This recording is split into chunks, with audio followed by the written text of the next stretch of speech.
বন্ধুরা, একটা কথা সারা জীবন মনে রাখবেন। আপনার আনন্দই আপনার শত্রুর জন্য সবচেয়ে বড় শাস্তি। যেভাবে সূর্য আলো দিয়ে অন্ধকারকে দূরে সরিয়ে দেয়, ঠিক সেভাবে আপনার হাসি অনেক দুঃখকে দুর্বল করে দেয়। গাছ যত বড় হয় তার ছায়ায় তত বেশি মানুষ আশ্রয় নেয়, কিন্তু সেই গাছের গুঁড়ির ভেতর অনেক সময় পোকা লুকিয়ে থাকে।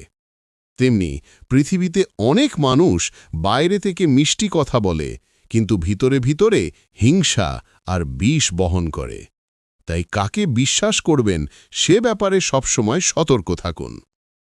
জীবনে কখনো কারো কাছ থেকে কিছু প্রত্যাশা করবেন না।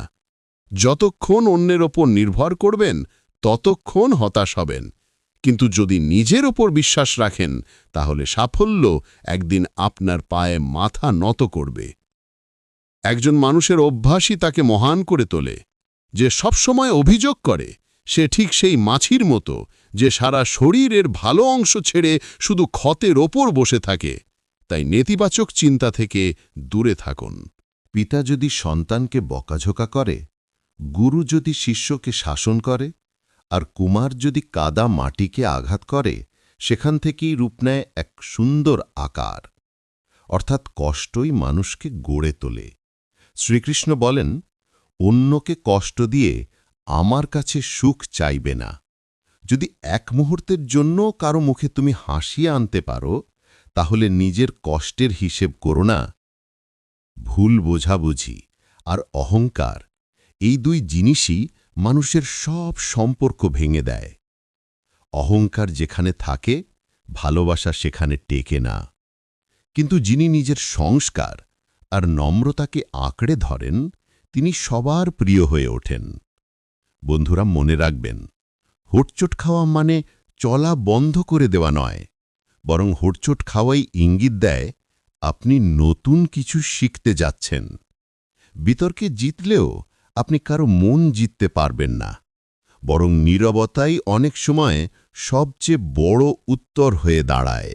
জীবনে সমস্যাই আসল শত্রু নয়।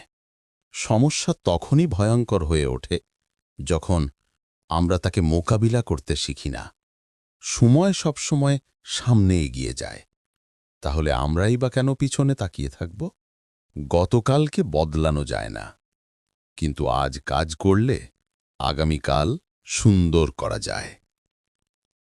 ভালোবাসা পৃথিবীর সবচেয়ে সুন্দর অনুভূতি। এটা দেখা যায় না, ছোঁয়া যায় না, শুধু অনুভব করা যায় হৃদয়ের গভীরে। বন্ধু হারানো, ব্যর্থ হওয়া কিংবা কষ্ট পাওয়া, এসব জীবনযাত্রার অংশ। কিন্তু হারের পর জয়, অশ্রুর পর হাসি, এগুলোই তো জীবনের সত্যিকারের আনন্দ। দুর্যোধন সবসময় শকুনির পরামর্শ নিয়েছিল, আর তাই সে পতনের পথে গিয়েছিল। কিন্তু অর্জুন শ্রীকৃষ্ণের সঙ্গ পেয়েছিল, তাই শেষ পর্যন্ত জয় তারই হয়েছিল। তাহলে আমরাও ভাবি, আমাদের উপদেশটা কে? আমাদের সঙ্গী কেমন? কখনো যদি প্রতারণা পান, দুঃখ পাবেন না, বরং ভাববেন ভুয়া মানুষ থেকে মুক্তি মিলল। ঈশ্বর সবসময় আমাদের সঙ্গে আছেন, তাই জীবনের প্রতিটি মুহূর্তে তার ওপর আস্থা রাখুন। বিশ্বাস রাখুন, আপনার পরিশ্রম বৃথা যাবে না। সফলতা কখনোই সহজে আসে না। যারা কঠিন পরিস্থিতিকে জয় করে এগিয়ে চলে, তারাই একদিন মানুষের চোখে হয়ে ওঠে অনুপ্রেরণা।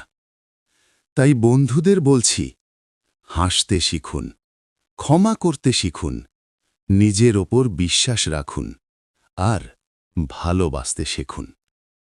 কারণ জীবন আসলেই এক আশীর্বাদ। যত কষ্টই আসুক, একে হেসে খেলে জয় করতে হবে। জয় শ্রীকৃষ্ণ।